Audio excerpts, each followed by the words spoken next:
outcome-based education and NBA accreditation process during 27 to 31st July 2020. Organized by IEEE Delhi section and AICT's Industry Institute Partnership Cell of BVICAM in collaboration with IEEE Computer Society Delhi section, Computer Society of India, Safa Society, ISTE Delhi section at BVICAM. I hope and pray that all is good with you and your family during this difficult time as the global COVID-19 pandemic is still around many countries. Let's proceed to the inaugural of the workshop by inviting Professor Prerna Gaur Ma'am, Chairperson, IEEE Delhi section, to address the gathering and enlightening us. Ma'am, please. Thank you so much for inviting me here. Good morning, everyone. Honorable Chief Guest Professor K.K. Agrawal, Founder Vice Chancellor IP University and Chairman NBA. Guest of honors from Computer Society of India, IETE and ISTE. Executive members of IEEE Delhi section. Professor Evan Director PVICAM, New Delhi. Dr. Vishal Jain, Organizing Coordinator of 1 Week Capacity Building Workshop. An organizing team of capacity building workshop, eminent speakers, various executive members of various professional bodies and participants. I am happy to note that we have participants from all over India and around more than 250 registered candidates, participants. It is my pleasure to welcome you all to the 1 week capacity building workshop on the topic of outcome-based education and NBA accreditation process, technically co-sponsored by IEEE Delhi section. It is an opportunity for me to share the information and the achievements of IEEE Delhi section. IEEE also has platform for accreditation process and outcome-based education through its Education Activity Board. In Delhi section, currently I am the chair of this standing committee, and it is an honor to be here in this activity, technically co-sponsored by IEEE Delhi section. At the moment, IEEE Delhi section is a flourishing community of more than 4,000 active members, 19 chapters, 4 affinity groups, 112 student branches, and around 35 student branches. We introduced 3 new chapters in the year 2019, IEEE ITSS Delhi chapter, Photonics Society chapter in Rajasthan, and Antenna and Propagation chapter in Jaipur. This year, to weave a stronger network between industry and academia, we introduced two new student branch chapters and student branch chapters in NIT Delhi, IIIT Delhi, Jamia Millia Islamia, Maharaja Agrasen, and IIT Mandi. I would also like to highlight the success in this year in terms of activities and recognition. Around 40 professional members were elevated to senior member grade last year. Delhi section has organized a number of activities jointly with other professional societies like Institute of Engineers, IST, IETE, like this one which we are organizing today. Our volunteers took active participation in activities organized by Region 10, Asia Pacific Region, and India Council. As a result, the section has been awarded 2 flagship events of India Council, a conference INDICON 2020, which is to be held between 11 to 13 December 2020. And if you participate by writing a paper in this conference, 20% of the papers will be forwarded to Indian IAS Society of IEEE for further revision, IEEE transactions. And this conference is going to be held in Netaji Subhash University of Technology.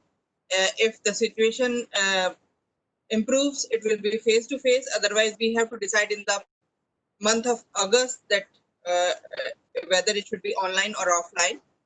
Another activity which is planned is All India Student Women in Engineering Young Professional Life Members Congress 2020 to be held in Chitkara University in Chandigarh in the month of December 2020. We have successfully organized Delhi Student Congress for Rajasthan and Chandigarh subsection of students where around 250 students took part. Section has received membership retention award consecutively for last 3 times. With so many awards to earn it, as I look IEEE Delhi section as a very promising team.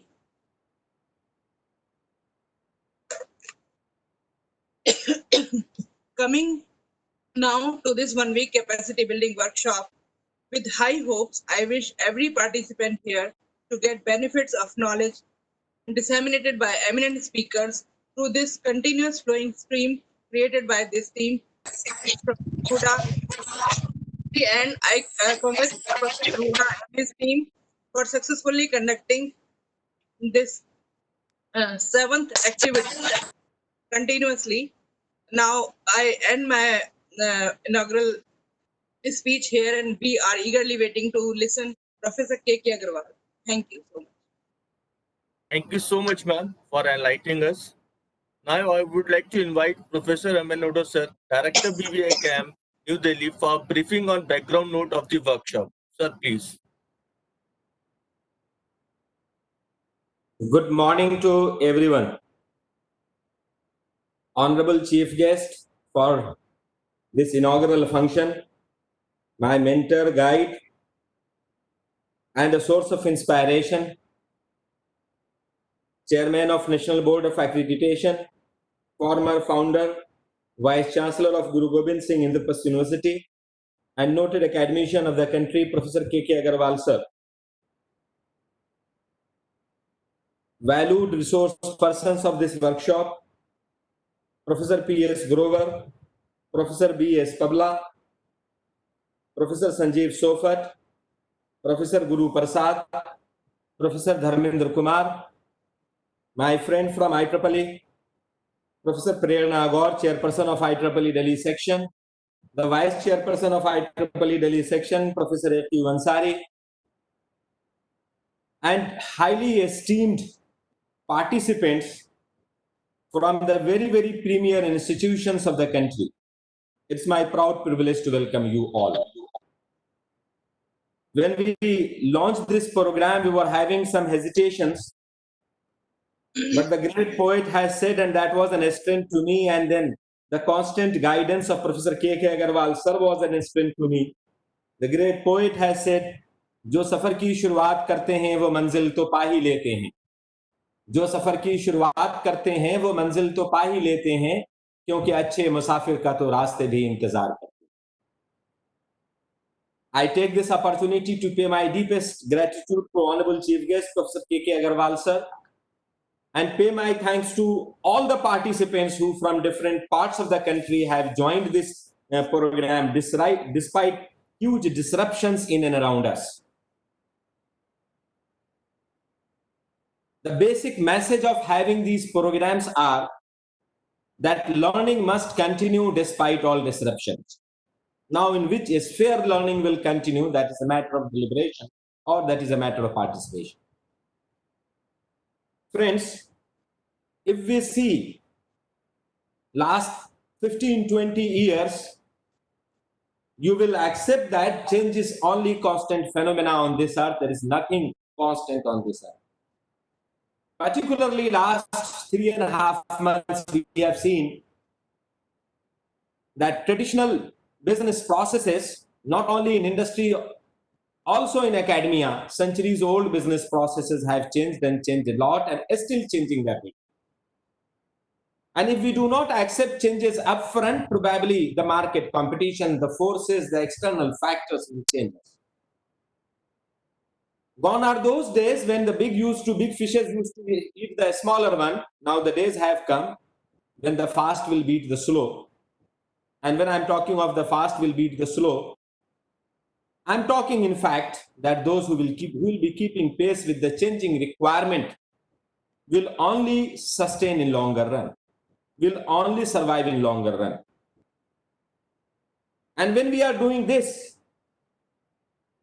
let's understand that under Industry 4.0, the kind of the changes which has happened, and then we have started talking that unless we have Education 4.0, we won't be in a position to address to the requirement of the changing educational scenario, particularly or vis-a-vis with respect to industry.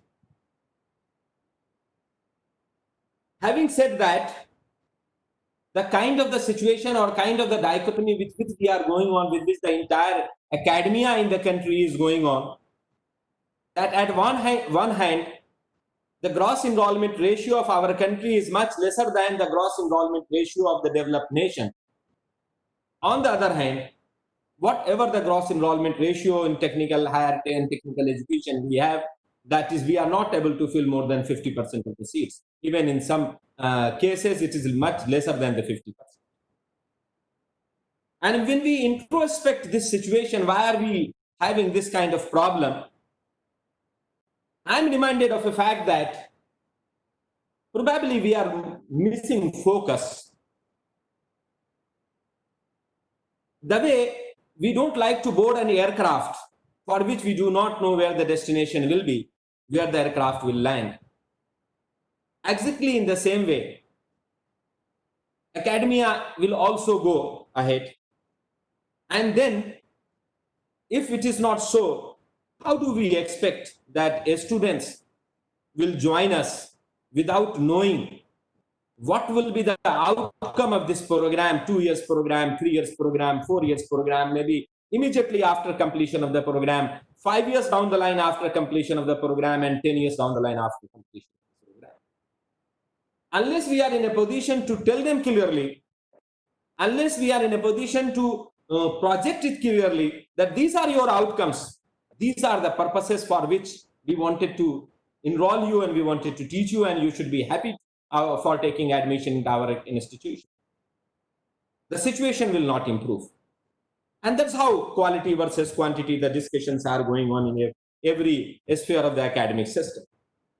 Having said that, it is high time, friends, for all of us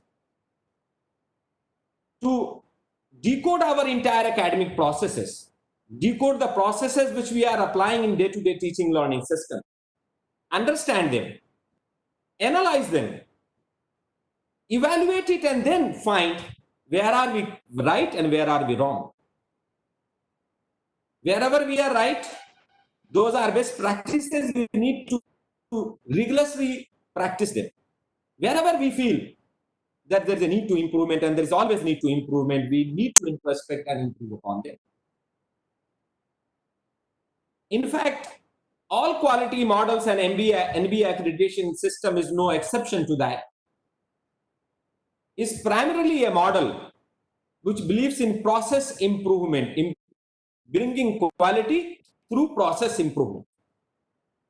And when we are talking of bringing quality in using process improvement, we are also talking of the continuous improvement. Once you reach to the complete cycle, then ensure that how are you going to implement the continuous improvement on a continuous basis.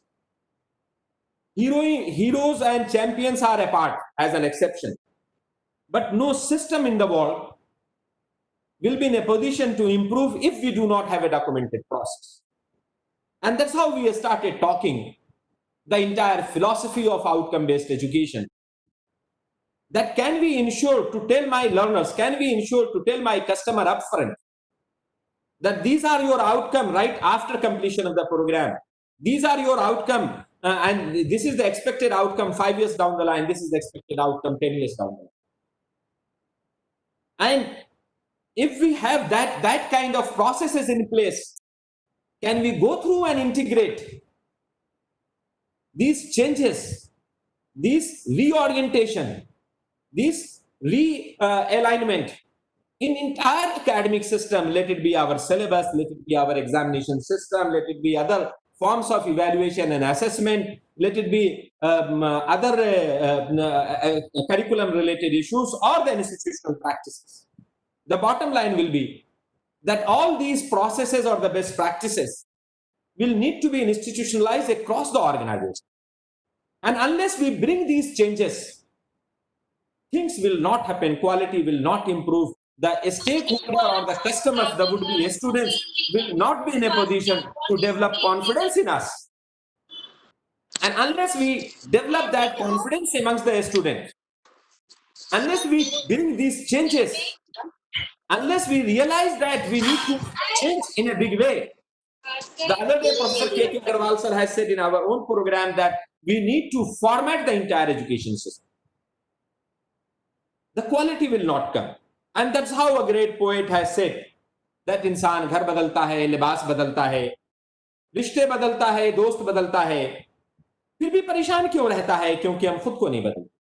हमें अपने system को, अपने academia के processes को बदलने की जरूरत। And that's how Ghalib has said, उम्र भर गालिब यही भूल करता रहा, धूल चेहरे पे थी और मैं आईना साफ करता रहा। Friends, we need to understand what are the processes which we are applying, what for these processes we are applying, for whom these processes are being applied, and how are we supposed to apply it. And we need to measure the outcome of the entire academic system. See to it that is it a student driven, is it a student focused, is it going to consider the students at the center of entire process. Gone are those days when the philosophy of take it or leave it will work. Now the philosophy in the changing environment will be that institutions need to work as an enterprise, and students who are the learners will be our customers. We need to create a culture where students will be active learners and we teachers, institutions as a whole will be facilitators to them. The need and importance of documentation cannot be denied. The entire philosophy of outcome-based education will be that what will be my final outcome. And while doing all these, we have to be passionate about it. Unless we are passionate about it, at one moment of time, we will be in a position to implement the processes, but continuous improvement will not come unless we are passionate about it.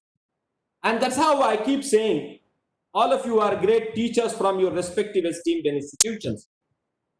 You might yourself define the passion, but in the language of Bashir Badra, great poet, चार पंक्तियां हैं जो passion के लिए बहुत ही बढ़िया passion की जो फिलॉसफी है उसे सिमुलेट करती है कि आंखों में रहा दिल में उतर कर नहीं देखा, आंखों में रहा दिल में उतर कर नहीं देखा, कश्ती के मुसाफिर ने कभी समंदर नहीं देखा, जब से चला हूं मंजिल पे मेरी नजर है, राह में कभी मुड़कर मील का पत्थर नहीं देखा. My dear friends, if we really want to change entire academic system, we need to bring that passion to continuously improve upon. With this philosophy, with this understanding, this entire program of outcome-based education and NBA accreditation process has been started. My personal experience was that institutions are getting NBA accreditation from the agency, NBA board, but the practices are not percolated downward to the students. There is a need that every teacher should understand. There is a need that the teacher should percolate to disseminate these practices amongst the students. There is a need that the entire culture across the institution should be based on outcome-based education. And unless we do that, the actual result which we expect out of these kind of accreditation system will not come. It is with this objective that learning must continue, and continue for the purpose that the teachers first should understand the entire philosophy of outcome-based education and should ensure that while they are interacting with their students into the classroom, they should be in a position to percolate this culture, sensitize them that this is the purpose why we are having this particular process. Their examination, their question paper, their assessment, their final exit, everything should be aligned across what the outcomes we have defined. Professor P.S. Grover has worked very hard and extensively with me for making this program as best as possible to all the participants and to all of us. We all are learners. We have tried to mold this program, though it was a small program, but we have tried to mold this program on the philosophy of outcome-based education so that we can demonstrate to you through the delivery of this program. And that's how we have also defined the program educational objective of this program, then the program outcome, then because it was a workshop, so course outcome, we didn't do that. We have defined workshop learning outcome. And then we have created inbuilt model of your assessment evaluation through different assignments, through different kind of test, multiple choice question-based test, through other class participations and interaction. I'm sure that the kind of the processes which we have designed, if you participate actively, it will be a great learning experience to all of you. I will stop here because I have a very honored guest today, Professor none other than Professor K.K. Agarwal, sir, to talk on outcome-based education. So we'll would like to listen him more. And thank you so much. It is over to you, Dr. Vishal. Thank you so much, sir, for giving the briefing of the workshop. Today, we have a great privilege to have Professor K.K. Agarwal, sir, Chairman, NBA, New Delhi. Former founder, Vice Chancellor, Guru Gobind Inspasta University, New Delhi, with us as the Honorable Chief Guest of the program. He obtained his engineering degree from Punjab University and master degree from Kurukshetra University, securing first position in both the degrees. Later, he did his PhD in reliability evaluation and optimization from Kurukshetra University. In the 1975, he rose to the level of professor at an age of 27 and a half years, probably the youngest person in the world to have achieved this level.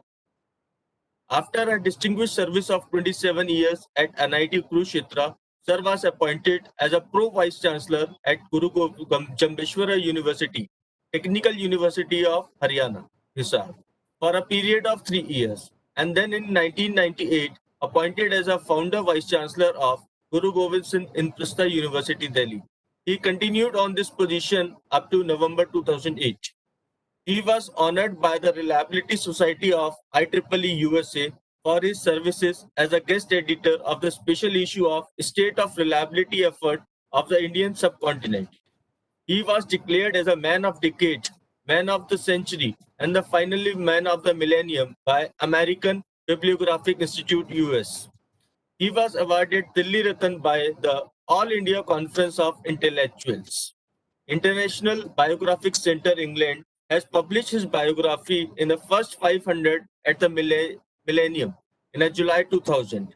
The Broadcast Engineering Society of India honored him by conferring honorary fellowship on him in February 2001, and the Computer Society of India conferred the fellowship on him in 2003.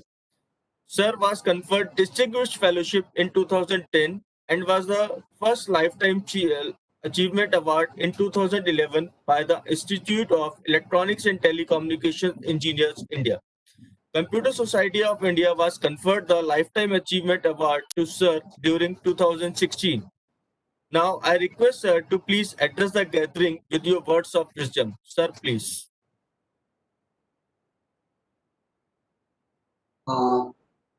Thank you very much, Vishal, for a nice introduction. Professor Prerna Gaur, Chairperson IEEE Delhi Section, Professor Hoda, Dr. Vishal Jain, the resource persons, Professor Grover, Professor Pavla, Professor Guru Prasad, Professor Sofat, Dr. Dharmendra Kumar, Dr. Nasa, who would be in the valedictory, and many of the very distinguished attendees. I find Dr. Ansari here, who is practically a resource person for this kind of workshop. I have seen him work and have worked with him for quite some time.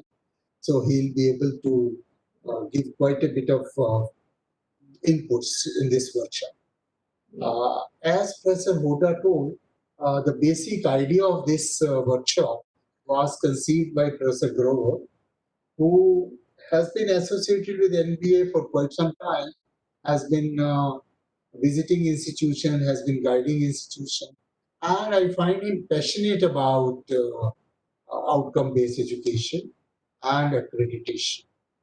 So he worked with Professor Hoda very hard for about a month to give a shape to this workshop. And I'm so happy that this workshop has materialized today. Well, when I look at myself, I think it's very rare in life that you get the job which you like. My entire life's focus has been on quality and reliability. I've been consultant to TCS on software quality. I've been consultant to Ford Motors on reliability.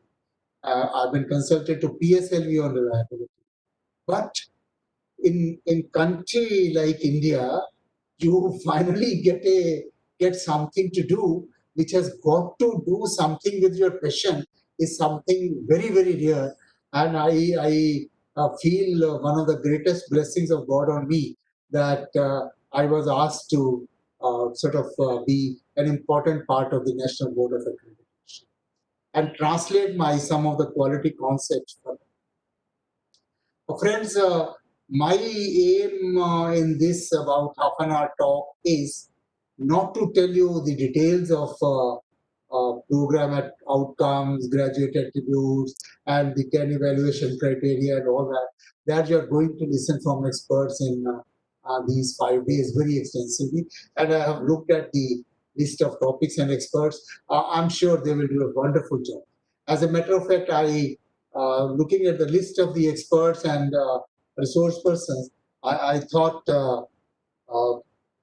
it's a pat on the back of NBA and as well as Professor Hoda that we end up with the same experts. I mean, these are the people who have been working very hard for National Board of Accreditation also during various events. More than half of them have been with me in various committees at various stages for evaluation. And I know the in-depth knowledge they have about the process of accreditation. So I have absolutely no doubt about the quality of this quality capacity building workshop. And I think day before yesterday also, I was addressing a webinar here, and I told the basic difficulty at this time is a fight between life and learning, and between life and living.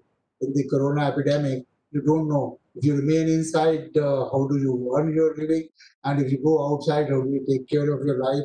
That's a dichotomy with which all of us are confronted with. And the only solution which appears to be learning, that we keep on learning, making ourselves better equipped for a better living, for a better standard of life, and so on and so forth as we go along. So I consider this capacity building workshop as a great exercise, and God willing, if it succeeds, we'll love to replicate it as many times as possible, because as Professor Hoda rightly told, what has gone wrong with technical education? I mean, this country started technical education with very good intentions. And look at some of at least many of our IITs, if not all. And they have given wonderful faculty to technical institutions all over the world and have contributed to the industry also to a pretty good extent. And even other technical institutions, I find they had contributed a lot. What has recently happened to technical education? People invariably say that we created more institutions than we needed. Unfortunately, I don't subscribe to that school of thought. I think we created more substandard institutions than more good quality institutions. In terms of absolute number, we are not still very high. The technical number of seats which we have in the country should easily be able to be filled up. And I have a very simple test. More number of students appear in JEE than the total number of seats in all the colleges of the country. What does it mean? These students wanted to do engineering. That is why they worked for 11th and 12th in Kota or Bathindas or wherever for coaching and everything, and wanted to give their hand in JEE. Their parents supported them because they wanted their children to become engineers. So I cannot buy the thought that this country does not have so many willing students to do engineering, because otherwise they would have never written JEE. But the number of seats in the country today is even today less than the number of students who write JEE. So that means, I think I have a logic to explain. I don't agree that the students are not interested in it. Then what has gone wrong? Some people call placements is an issue. Yes, placements is an issue because our institutions are not able to produce are really employable engineers with good degree of employment potential. That employment might contain the quotient of attitude, personality, whatever. But the point is, industry, on the other hand, feels that their needs are not being met, and that's a dichotomy which we have lived with.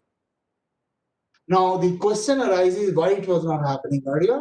It was probably not happening earlier because when I did engineering, I think I spent the total amount of 10,000 rupees in 4 years of engineering, including hostel.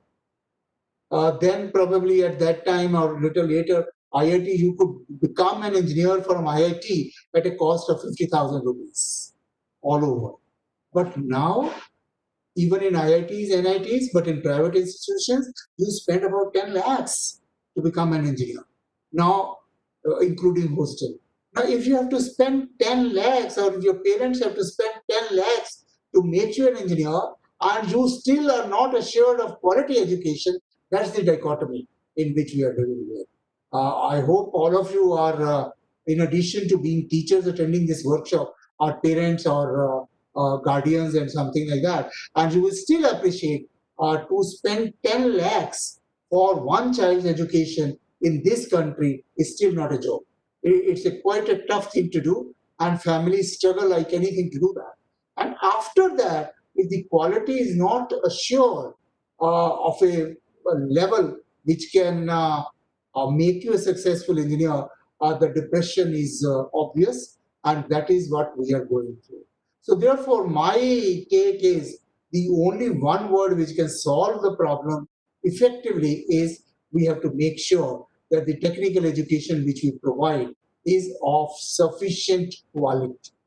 Because if quality is not there, according to me, technical education need not exist. I'll be very happy not to have an engineering college which cannot assure me of quality technical education rather than have it and produce substandard engineers. Substandard professional education has always been a liability, and a quality professional education has always been an asset. And we have to make sure quantity is not an asset, quality is an asset. I think that is the first mindset change, which I would love to imbibe in all of you attending this workshop. And through you, I want to go to your colleagues, to your teachers in other institutions and all that, because that's the buzzword. Unless we really take care of that, things will not improve, whatever we may do. I had a discussion with Rasanal Sasrabude. I said, you are all right doing your training courses in artificial intelligence, on IoT, on 3D, everything is fine. But let's also have very extensive training courses on outcome-based education. Persons like Professor Ansari, Professor Grover, Professor Guru Prasad, etc. will agree with me. We go for accreditation. We give accreditation also to some institutions. But the state of affair of outcome-based education is really good. Even to those institutions where we grant accreditation, because they're not that bad and other parameters are fine. The position of outcome-based education is not very high. And other institutions are not even daring to attempt outcome-based education. And that is why in the country today, we have less than 15% programs which are accredited. Now, I mean, it's a very sort of pathetic statement that as Chairman National Board of Accreditation I'm making, that I'm able to accredit less than 15% of the program in the country, and our success rate is about 95%, meaning thereby that other institutions are not even assessing themselves to be worthy of accreditation. Not that we have rejected many, we have not rejected.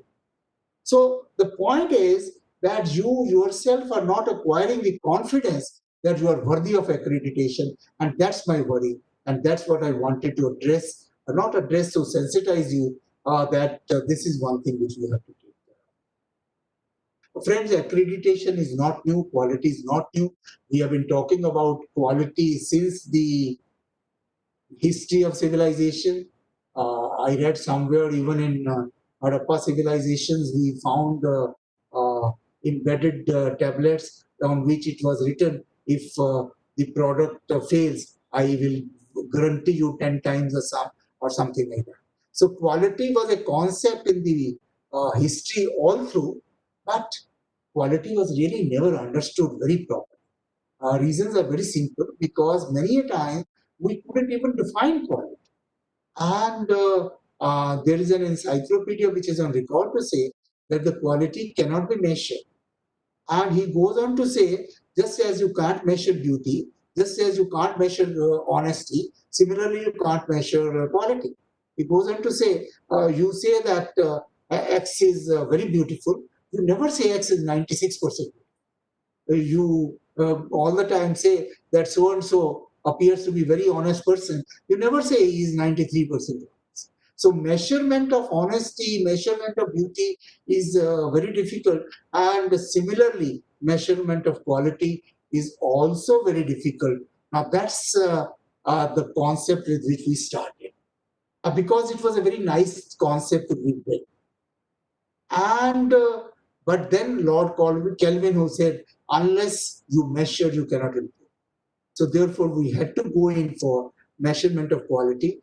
And I again repeat, it has been a very, very difficult thing to measure quality, even of products. Forget about the graduates. I have always been giving a very trivial example, which is recorded in the history. They say somebody bought a hand fan. You know, in the earlier days when electricity used to fail, we used to have a hand fan to give some small circulation of air to on our face. And somebody bought a hand fan. According to the shopkeeper, he bought the best hand fan in 20 rupees at that time. And next day the hand fan broke. He went back to the shopkeeper. He said, "What? You gave me the best hand fan at the highest price, and it has broken."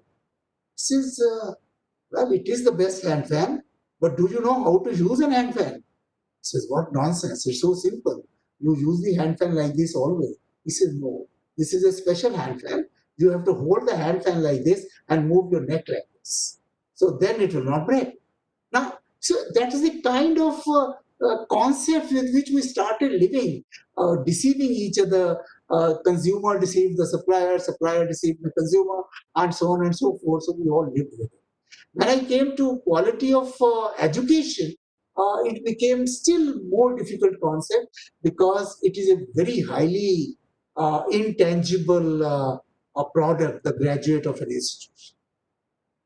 And on talking about engineering education, we started believing, if I teach him 3 courses in mathematics, if I give him 2 courses in physics, if I teach engineering mechanics to everybody, if I teach surveying to everybody, if I teach at least 20 courses in the parent branch of engineering, I will be able to produce a good engineer.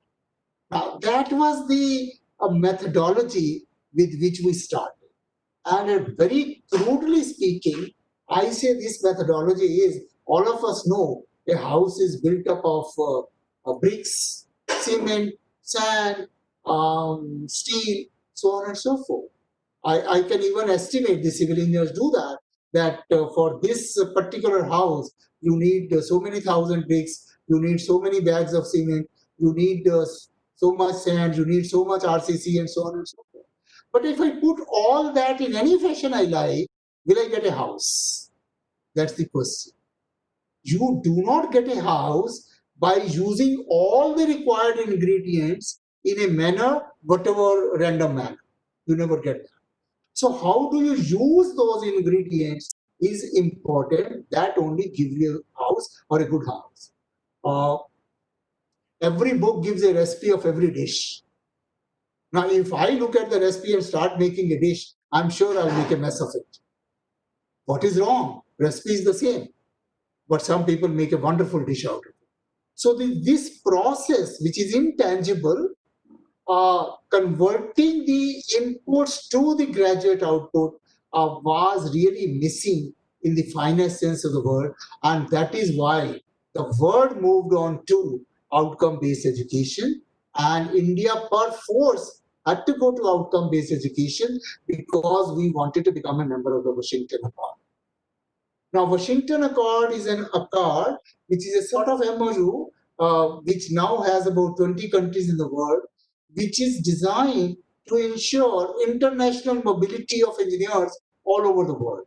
So these 20 countries include USA, Canada, Australia, New Zealand, UK, Malaysia, Indonesia, and so on and so forth. The philosophy was that if every country wishes to test the engineers coming from another country, a lot of time will be wasted. So they designed a formula. If you come from an accredited institution in any of these 20 countries, we will assume that you are capable of practicing engineering. You are capable of being a professional engineer. That is the basic philosophy of Washington Accord. And the best thing they did was they started from outcome based.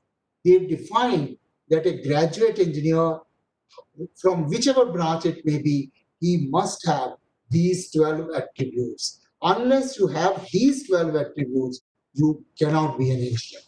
And all of you know that these 12 attributes are very scientifically designed. I mean, it has knowledge base for engineering, problem analysis, design, use of engineering tools, communication skills, impact of engineering on society and environment, ethics and equity, and so on and so on, lifelong learning. So these are the 12 attributes which every engineer must have.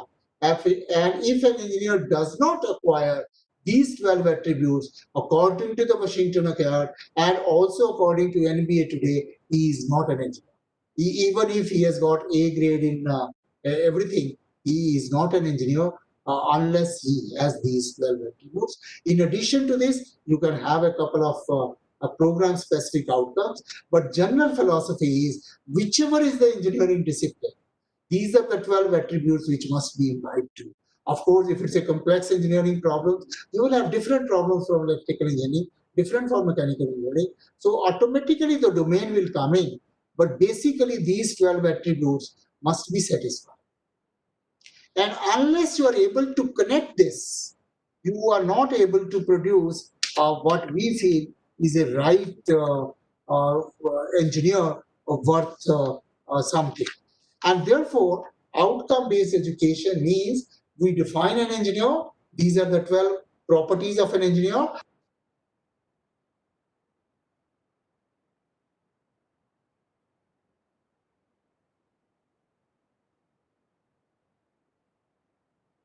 Sorry, sir, your mic is mute, sir.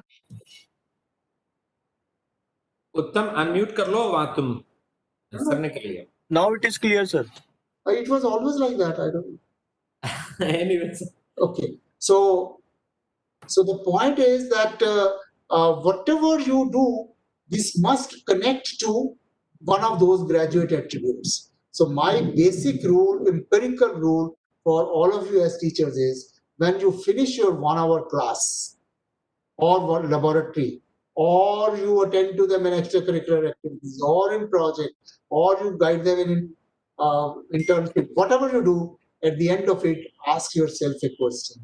Why did I take this 1 hour?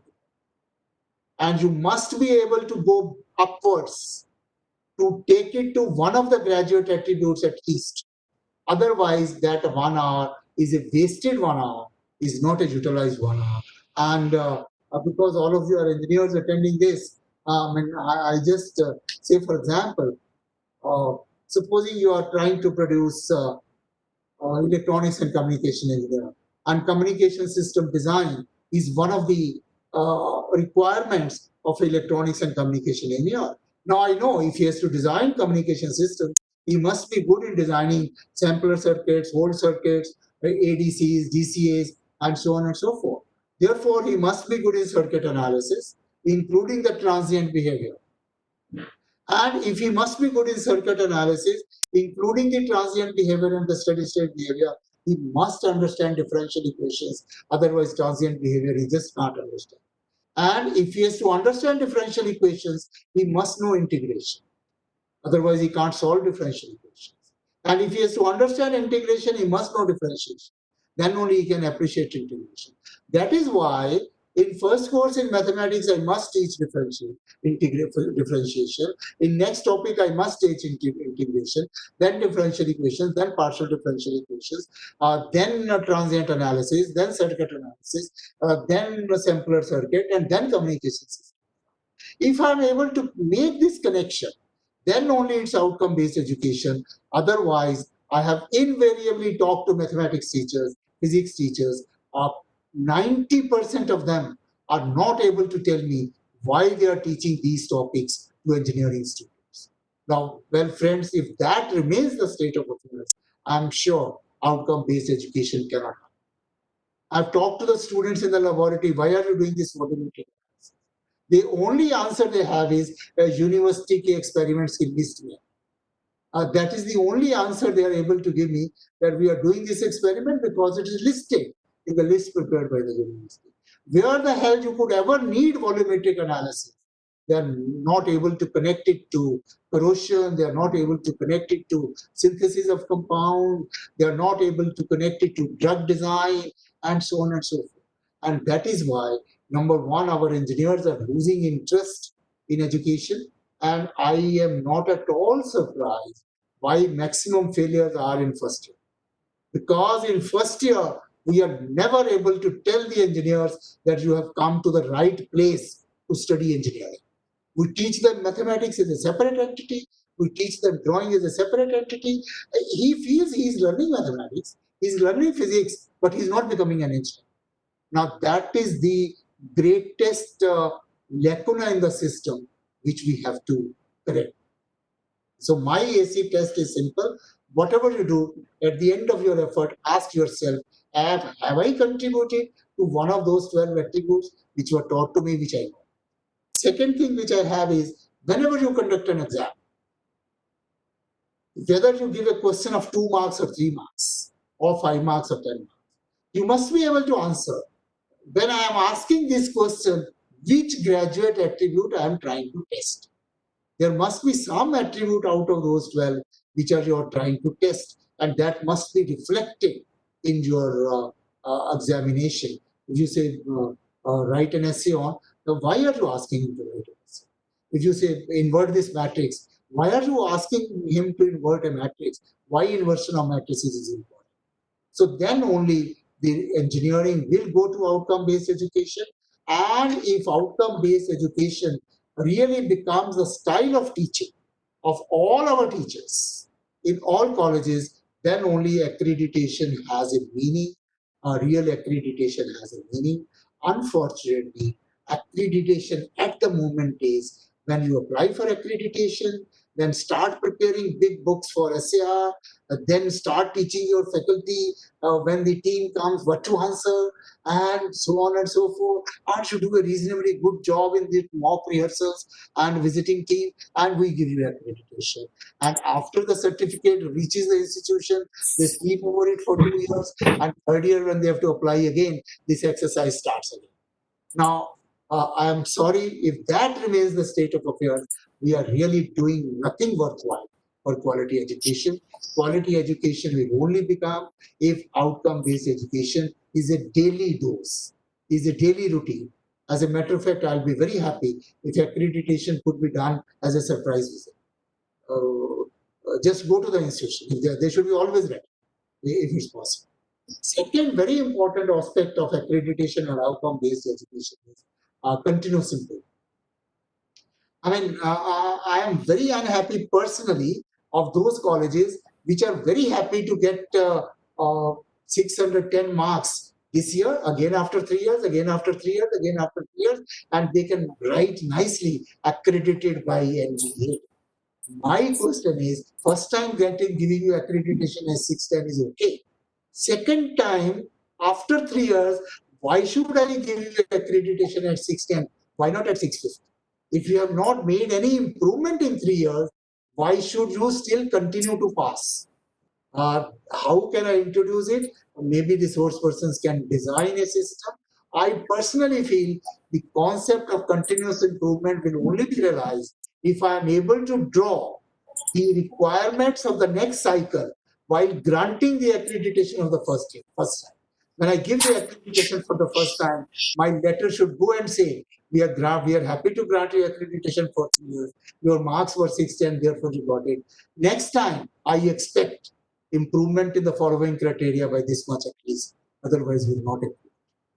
So then only the continuous improvement will come and our institutions will keep on rising. That is what is the third thing which I thought I'll tell you is quality has always been contextual. I've been saying you use a screw in the cycle tube also, you use a screw in the airplane also. The screw in the cycle cost me 1 rupee. The same specification screw in the aircraft cost me 200 rupees. What has changed? Quality has changed. And quality is contextual. Now, if somebody says, why not use the best quality screw in the cycle also? Well, it will be a foolish idea because then the cost of the cycle will go to 25,000 rupees, which is not worth it. So therefore, where do you require what level of quality? We'll have to define. And who can achieve that quality, we'll have to define. Expecting the same thing from an IIT, same thing from an NIT, same thing from a private college may not be a very desirable method. And I'm on the struggle to see how can I do it. And the best statement which I read about this is because when I'm supposed to look after accreditation, I read a lot about accreditation. Say they in the accreditation criteria, it was written everybody should learn how to climb a tree. Now fish appear for accreditation. They say climb a tree, I can't. So then you cannot be accredited. Okay, come again next year. Next year again the fish says I cannot climb. Now, when it is for us to understand, fish is not meant to climb a tree.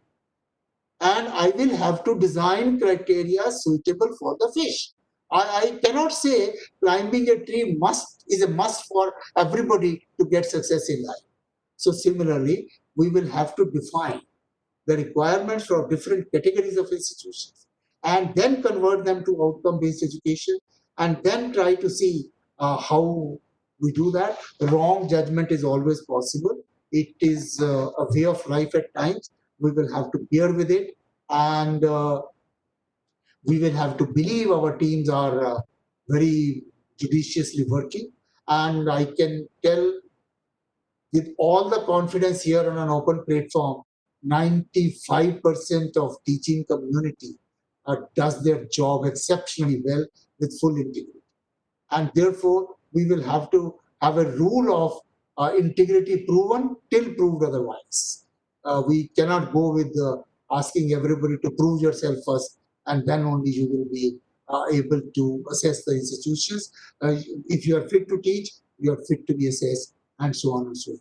And finally, friends, I would say when we go along with accreditation and want to increase the percentage of accredited institutions, I'll just quote the last month's example where Washington Accord was reviewed for India.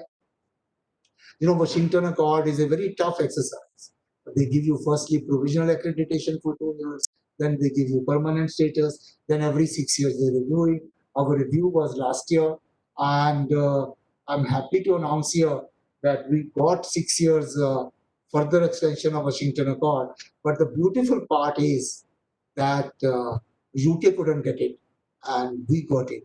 But more beautiful part is you need 75% of the institutions. That means out of 20, 15 must say that you are doing a good job. Therefore, you get extension. In case of India, all the 20 institutions unanimously voted for India, that their system is very robust, their system is very rigid, and therefore you deserve accreditation's extension at Washington.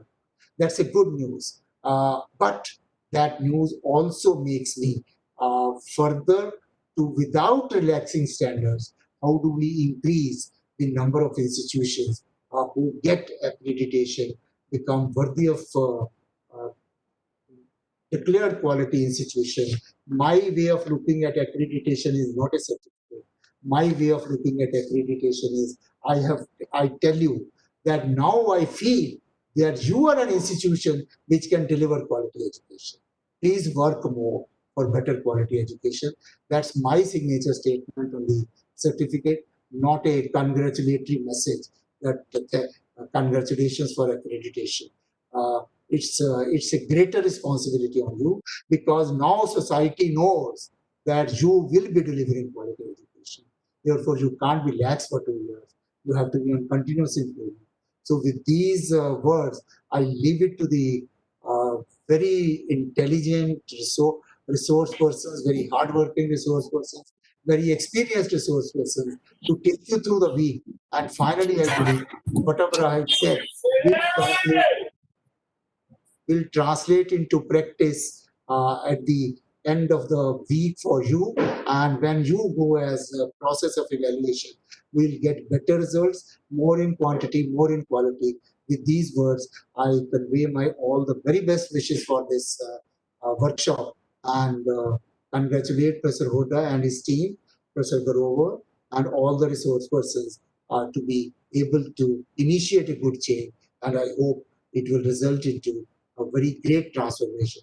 Thanks a lot. Wish you all the best. Thank you. Thank you so much, sir, for having inspired us and given us entire philosophy of outcome-based education. It is only you who keep on encouraging us. Thank you so much, sir.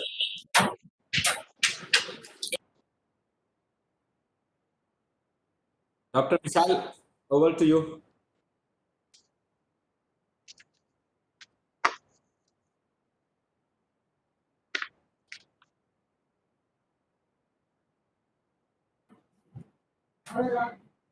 Thank you so much, sir, Thank you. for motivating us and inspiring us. Dr. Vishal, I think we should give 5 minutes refreshment time. Thank you very much to all the guest members to give their All dear participants, we give you 5 minutes refreshment time. By the time we connect the speaker, Professor is already there. So get fresh and come back. Don't log out. Get fresh and come back. आप refreshment करिए, हम देखेंगे. Participants को washroom जाना होगा और कुछ problem होगी, 1 घंटे से वो 9:30 के बाद ज्वाइन कर लिया लोगों ने. Let's be practical. You can. We are here. All of us are here, but we will start in 5 minutes, right? Correct. Very correct. Thank you. All the best. Thank you, sir. Thank you, sir. Thank you, sir. So nice of you. So nice of you, So sir. sorry, sir. Thanks a lot. Okay, sir.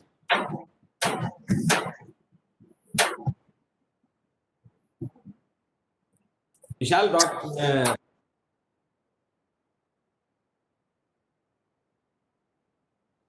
Vishal, Professor Pabla sir is here. So meanwhile, yes, sir.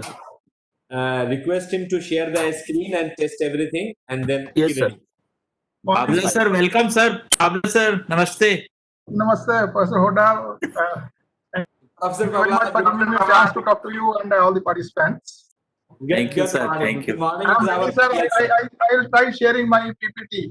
Yeah. That's what I thought that let me utilize this